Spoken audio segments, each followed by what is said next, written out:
अरुण, तुझे पता है हमारी वित्त मंत्री ने पॉपकॉर्न पे भी 18% जीएसटी लगा दिया है। पतो छे मक, खुली दाणी खावांगा तो 5%, पैकेट में खावांगा तो 12%, और अगर गलती से तुमने केरी मिल्क वाली धानी खाई ली तो दादा पूरो 18% जीएसटी देणु छे।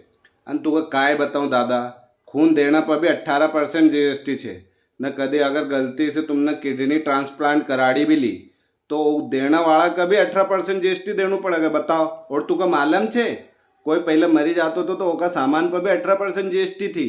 वो तो काय पतो वित्त मंत्री का घर में कोई भूत मूत चली गो होएगा, वो कई बोली करी दी होएगा तो डर का मारो उन्हें जीएसटी हटाई दियो। पर ये धानी खून किडनी वाले मामलो तो 100 में से एक को होतो होएगा। असली गेम तो तुका मालूम ही नहीं है।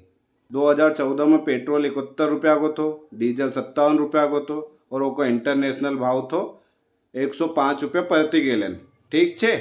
और 24 दिसंबर 2024 तक पेट्रोल और डीजल को भाव तो तुका मालूम ही छे। पर इंटरनेशनल भाव कितरो छे मालूम छे तुका?